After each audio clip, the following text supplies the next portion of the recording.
गलत तरीके से निपटाता है। अभी पिछले दिनों यहाँ बिजनौर में वो शमशान घाट में एक मुर्दे को फूकने की तैयारी चल रही थी। मुर्दे को लिटा दिया गया, लकड़ी पकड़ी लगा दी गई। तभी ये मोनू जोर जोर से रोने लगा। भले आदमी थे, मुझे 20,000 रुपए देने थे, लेने से पहले ही निकल गए। हिसाब किताब अपनी जगह, जीना मरना अपनी जगह। भाई ने 20,000 रुपए निकाले और लकड़ियों के बीच में फंसा दिए। तभी ये बबलू जी चेताली वाले ये और भी जोर से रोने लगे। बोले भाई साहब मुझे भी 30,000 रुपए देने थे इसके, लेने से पहले ही निकल गया, नरक में जाना पड़ेगा, हिसाब यही बराबर करूंगा। भाई ने 30,000 रुपए निकाले और लकड़ियों के बीच में लगा दिए। हमारे मौसम जी देख रहे थे इस घटना को खड़े हुए। इन्होंने तुरंत गाड़ी में रखा हुआ सूटकेस मंगवाया, उसमें से चेक बुक निकाली, 1.5 लाख का चेक काटा। बोले मुझे भी इसके 1 लाख रुपए देने थे। चेक फंसाया लकड़ियों में और 50,000 रुपए निकाल के जेब में रखा।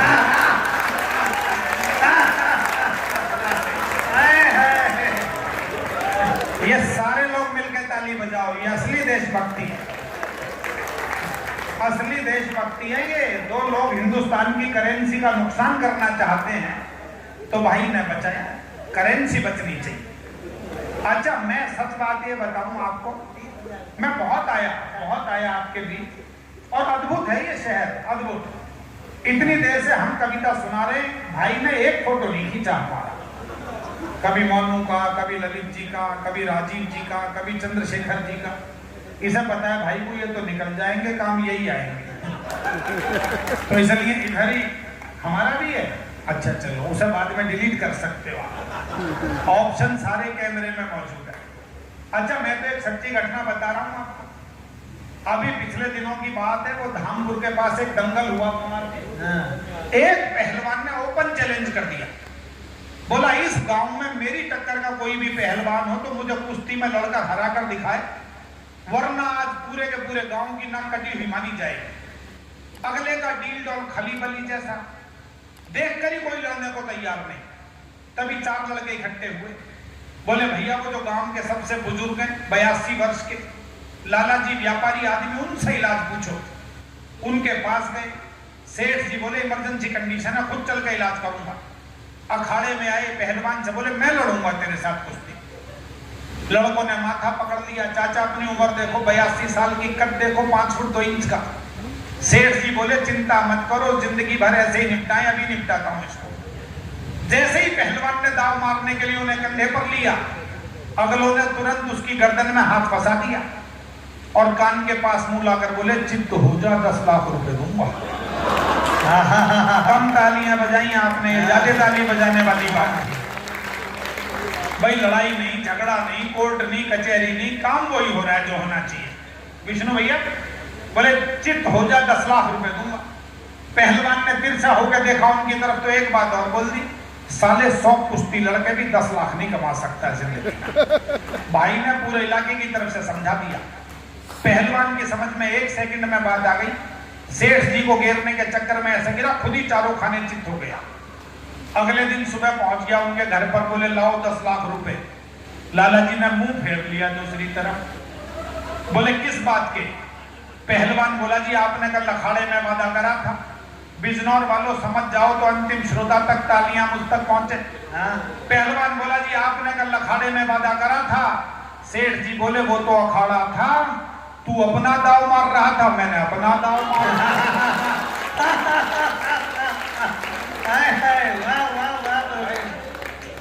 भाई साहब के कहने पर सुनाया, क्योंकि दाव जिसका लग जाए मानव जी वो उसका ही खेल है, और खेल बड़ा अद्भुत है साहब। अच्छा वो सच्ची घटना बता दूं मैं, दीपक तूने मना करा था पर बता देता। अभी पिछले दिनों विधायक जी, हमारे दीपक भाई और ये बबलू जी चले गए वहां कुंभ के मेले में। तो इन दोनों ने प्लान बनाया कि बिना पैसे खर्च किए जलेबी खानी है, बिजनौर वाली बचपन की ट्रिक लगानी है। तो ये आगे आगे मोनू गया जलेबी वाले के पास, बोले 250 ग्राम जलेबी दे दे। उसने जलेबी दे दी, उसे पता नहीं कि एक दूसरे को जानते।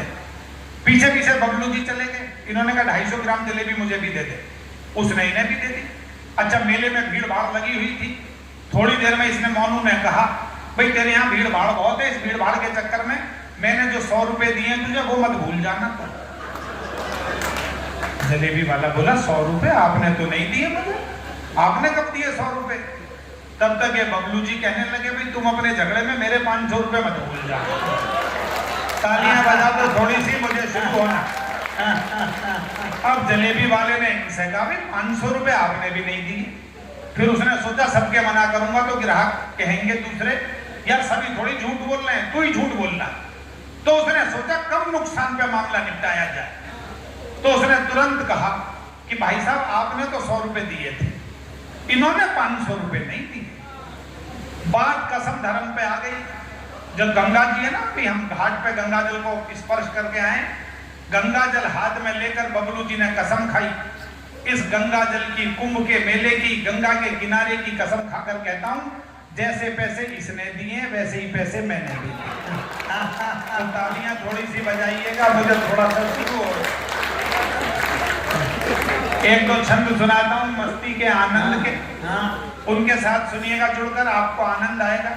विशेष बात बस इतनी सी है कि दाव जिसका लग जाए उसका काम हो जाता।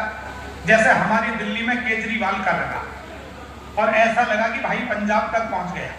राजनीति में एक नया उसने समीकरण निकाल दिया कि करो या मत करो, हो पाए या नहीं हो पाए, पर वायदे बहुत करो। ज्योति जी, मैं आनंद चाहूंगा पूरे सदन का, आप सबका, मस्ती के साथ सुनिएगा। बिजनौर ने मुझे बहुत मोहब्बत दी है। यदि किसी पंक्ति को 2-3 बार दोहराऊं तो आप सबको मिलकर तालियां बजानी है। बाकी जो लिखने में मुझे सोचना था मैंने सोच लिया। ये बड़ा उत्सव है आपका मेले का, इंदिरा बाल भवन में, इसको महोत्सव बनाने की कोशिश करते हैं। मैं 2 बड़े रचनाकारों की अगवानी में हूं, शुरू करता हूं। देखिए केजरीवाल जी ने कैसे कैसे वायदे किए। थोड़ी देर हाथ खोलकर आप बैठिएगा, आनंद आएगा तो मैं मन से सुनाने का प्रयास करूंगा। विष्णु भैया सागर। केजरी ने वोटरों से कहा, यदि चाहोगे तो वाईफाई सभी को फ्री में दिलवाऊंगा। उनका नारा था विधायक जी कि वाईफाई सबको दिया जाएगा। और उन्होंने लोगों से कहा कि दोस्तों, नौजवान साथियों, यदि तुमने मुझे वोट दिया तो 15 दिन में वाईफाई, बोल के 15 दिन में वाईफाई, 15 दिन में वाईफाई, 15 दिन में वाईफाई। ने कहा वाईफाई, लोग समझे वाईफाई। उन्हें लगा ऐसा नेता पहली बार आया जो 15 दिन में एक वाइफ दिलवाने की व्यवस्था करने वाला है। सुनिएगा, एक बार ताली बजा दे, मैं सुनाता हूं मस्ती और आनंद के साथ। ओ केजरी ने वोटरों से कहा, यदि चाहोगे तो वाईफाई सभी को फ्री में दिलवाऊंगा, सातों सागरों का जल बाल्टी में भर लूंगा, सूरज को उत्तर दिशा में छिपवाऊंगा, सूरज को उत्तर दिशा में, सबको मिलकर रिदम से तालियां बजाइएगा ऐसे, सूरज को उत्तर दिशा में छिपवाऊंगा, सूरज को उत्तर दिशा में छिपवाऊंगा, जहां भी कहोगे वहां बाढ़ को मैं भेज दूंगा, और जहां भी कहोगे वहां बाढ़ को मैं भेज दूंगा, जहां भी कहोगे वहां सूखा पड़वाऊंगा। अगली पंक्ति मैंने शुद्ध आनंद के लिए लिखी है, उस आनंद पर आपकी भरपूर तालियां, आशीर्वाद चाहूंगा। और जहां भी कहोगे वहां बाढ़ को मैं भेज दूंगा, जहां भी कहोगे वहां सूखा पड़वाऊंगा, एक बार बस जरा जीत मुझे दिलवा दो, गंजों के सिरों पे भी मैं बाल उगवाऊंगा, गंजों के सिरों पे भी मैं बाल उगवाऊंगा, गंजों के सिरों। पीछे तो एक भाई साहब ने सिर पे हाथ फिराया कि केजरीवाल की मेहरबानी हो गई तो फसल यहां भी लहला सकती है। इसी संभावना पर हिंदुस्तान जिंदा। एक छंद आपको और सुनाता हूं, बिल्कुल ताजा छंद है, मेरे मंच के साथियों ने भी नहीं सुना है। अभी पिछले दिनों सर्वेश वो आया वैलेंटाइन डे, 14 फरवरी।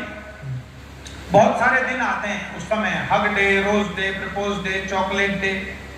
तो मैंने मोनू भाई एक छंद लिखा, मस्ती के साथ लिखा। ये छंद मैं सपना जी को समर्पित करता हूं, सुनिएगा, आपको आनंद आएगा। और तू ही मेरी एफबी है, तू ही मेरी इंस्टा है। अच्छा, बिल्कुल ताजा छंद है, मैंने आज तक बिजनौर में नहीं सुनाया। अच्छा लगे तो बहुत आपका आशीर्वाद चाहूंगा। एफबी, फेसबुक, इंस्टाग्राम, और इनका ऐसा प्रभाव पड़ा है नेट का दुनिया पर कि पिछले 15 वर्ष में जो बदलाव हुआ है वो पिछले 100 वर्ष में भी नहीं हुआ। सारा समाज बदल गया, सारी सोच बदल गई। वो मेरे यहाँ दिल्ली में एक लड़की ने कहा अपने पिताजी से, डैडी एक लड़के से मोहब्बत हो गई है, उससे शादी करना चाहती है। तो पिताजी ने कहा बेटा कहाँ रहता है? डैडी न्यूयॉर्क में रहता है। बेटा तुझे कहाँ मिला? डैडी व्हाट्सएप पर मिला।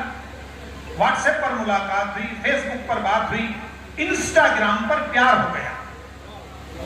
पिताजी बिजनौर के रहने वाले थे, दिल्ली में रहने लगे थे, समझ गए लड़की गलत ट्रैक पर जा रही है, तो अगलों ने उसी की भाषा में समझा दिया उसे, बेटा ऐसा कर, टेलीग्राम पर सगाई कर ले, ट्विटर पर शादी कर ले, फ्लिपकार्ट से बच्चे मंगा ले, गूगल से डाउनलोड कर ले, तालियां अगली पंक्ति पर चाहूंगा आप सबकी मिलकर बजा देना।